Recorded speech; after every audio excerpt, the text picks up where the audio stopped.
With Demetrious in the UFC, what went wrong? I mean, Demetrious was never really happy. I know that it was very apparent at the last card in LA that he really was very disinterested in doing media, in doing the open workout, and doing the song and dance that comes with being a UFC fighter outside of the cage.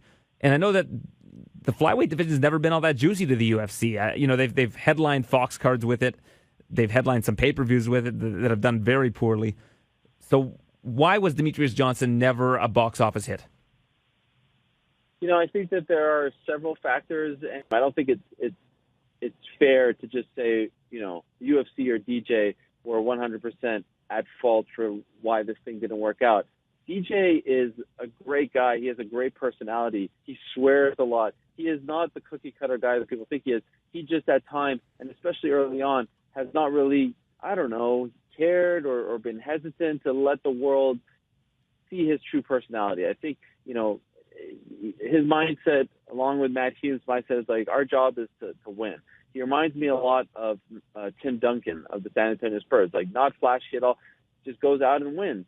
The difference is, Tim Duncan's career isn't judged based off of how many tickets he sold or what the ratings were when he played, but DJ's is, and that's not necessarily fair. So that's why, the UFC comes at play. Did they do everything that they could to promote this guy? Did they put him in front of the right people?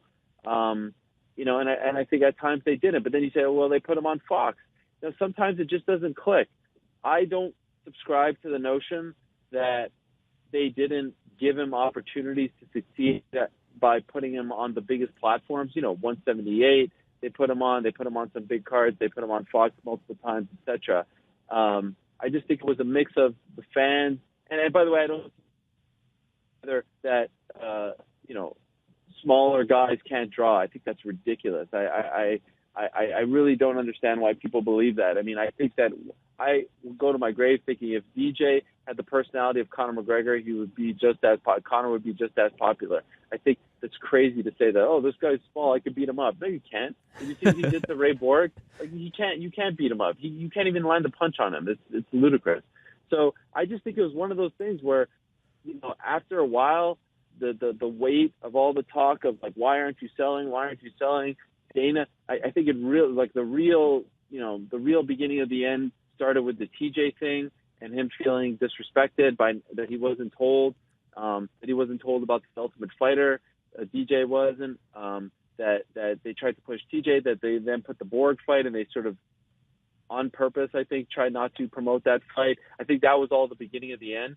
And at this point, he loses the belt, he breaks the record. What's the point in sticking around? He wants to be with his coach. He wants to fight in Asia. They've got big plans for him. And so sometimes, these marriages don't work out. I think they had a good run, but if we're being honest, I think everyone has a bit of blame in all of this. So with Askren in the UFC, the big thing was always that he never got a chance to fight in the big show. If you were the UFC and you could choose one person outside of the organization, you could sign them, no strings attached, whatever. Forget who they're with. Who are you bringing in? Oh, my. Anyone? Anyone. Because I think it's an easy answer, but you can go ahead. You think it's an easy answer? Yeah. Huh? It's one you need to think about, but it's not an obvious answer, but I think there's an easy answer. Well, okay, so I'll say that last week we did like a fantasy trade thing on ESPN.com. I did see that. I read that. My trade was Nate Diaz for Michael Chandler and Fedor Emelianenko because I think Nate is unhappy. He likes Scott Coker. You get the malcontent out, and you bring in the legend Fedor and Chandler, arguably the two best guys outside of Askren who have never fought in the UFC. And I still, especially with Fedor's little resurgence here, I still long to see him just once fight inside the octagon. I think that would be a sight to see, especially if they're bringing back Brock Lesnar. Wouldn't that be crazy? So, the hardcore fan in me, maybe not from a business standpoint necessarily, but the hardcore fan in me would say, I would love to see Fedor just once. But like how many times are you going to get to make money with him? I don't know. But if gun to my head, if I have to pick one, I'm probably saying Fedor. I think from a short-term perspective, that would be best for them from a box office standpoint and from a promotional standpoint. I think Chandler's a great answer. I think Darian Caldwell's a great answer. I think he's one of the best guys outside the UFC. But to me, it would be Aaron Pico. Like, if you're going to think long term, this is a guy he's good on the mic, and he's a killer. You've seen what he's done in the most recent fights. I know he lost his debut, but if you can bring in a guy that age with that kind of pedigree, with that kind of wrestling pedigree, that kind of boxing pedigree, and you can groom him, like, do you agree that would probably be the guy that they would have the most? You mentioned the juice from Demetrious Johnson, the most juice for the squeeze from a long term perspective. Okay, yes, I do, but I almost find it, and I know we're taking liberties here, but I almost find it disrespectful towards Bellator to say Pico. Like, never in a million years would they trade that guy. Of course, I don't even like. That's why I said one guy. He's LeBron. Believe me, I agree with you. Exactly. It's not even LeBron. He's like, I don't know, like Ben Simmons. Like, you don't give up a guy that you're going to have under your umbrella for 10 years. So that's why, like, I don't even want to entertain that. See, Fedor, I could conceivably see them saying, like, okay, we're getting someone back. Chandler the same. But Pico is so untouchable and so marketable and so good that I can't even in this far-fetched game that we're playing, that is too far-fetched. You know what I'm saying? Well, yeah, sure, of course, but that's why I chose him. Because if I'm taking one guy, no strings attached, everybody's a free agent. He's the guy.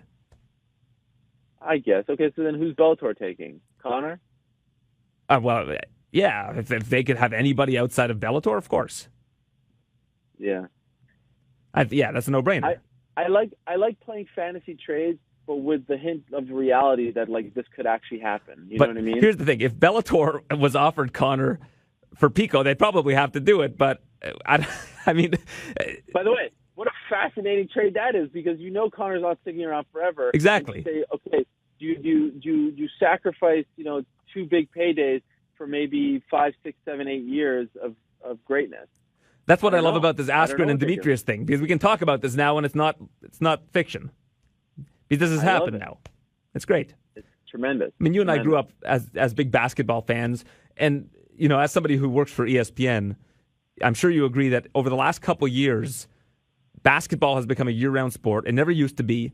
And basketball, the narrative off of the court is probably more interesting now than what actually happens on the court.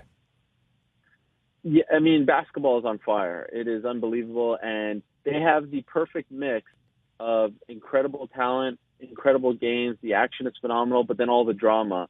Social media has really helped in that regard. But just the personalities, every day, it's like, what did you? It honestly reminds me of pro wrestling. It's like, what's going on today?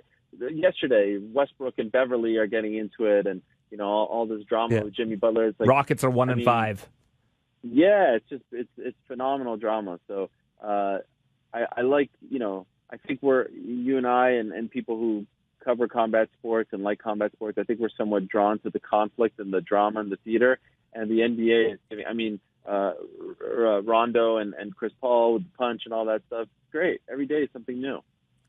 UFC 230 this weekend. I don't want to keep you much longer because I know you're on your way to New York. I see Stephen A's in studio right now doing Get Up.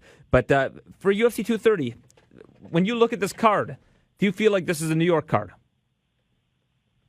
No, not at all.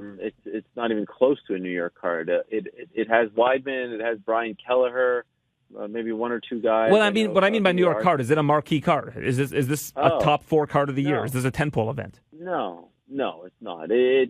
Look, the thing is, you could say the UFC dropped the ball on this one, and I think it's a fair criticism, but more often than not, the stars just need to align for them, and sometimes they do, like on these random cards, like Conor fighting Khabib in October. That's not really a tentpole event. And then sometimes they don't when they should, events like this. Like when you come to New York, when you come to LA, remember 227, that was a disaster as well. I mean, Kevin Holland fighting Thiago Santos on the pay-per-view. This is not what they wanted. Remember, they wanted Nate fighting GSP, and they wanted all these other big names. They wanted Rockhold Gustafson, etc. None of it came to fruition. So this particular card, of the 3 that have happened, this will be the 3rd UFC event at Madison Square Garden. This is by far the weakest, and I would argue it's one of the weaker lineups of the year. However, I will say this. However, there is something special about the heavyweight title being defended at the world's most famous arena. Not in MMA, because it's never happened, but the fact that this is the first time that the mixed martial arts heavyweight title is being defended at Madison Square Garden with the rich history there, with Ali Frazier won, and Joe Louis and some of the greatest boxers of all time defending their belt there. To me, that's pretty cool. And the UFC is lucky to have someone like Daniel Cormier who, you know, is very quick to remind everyone. He says to everyone, like, the reason I took this fight is because it's MSG. Yeah, Derek Lewis short, but like, he's propping up the venue. So the venue is becoming a little bit of a selling point in all of this as well. And that's really important. And that's, that's still a pretty cool thing. So to answer your question, it's not a big card. It's not a New York card. But for me, there is something special about the heavyweight title at Madison Square Garden the first time in our sport. And that's what at least sort of keeps the glimmer of the big card alive in my mind. Well, Ticketmaster, when you check for tickets, the ticket sales have started to really move. Seems like more and more tickets are getting sold for this particular event, and there is some buzz being generated. I know Daniel Cormier was all over the place on Monday.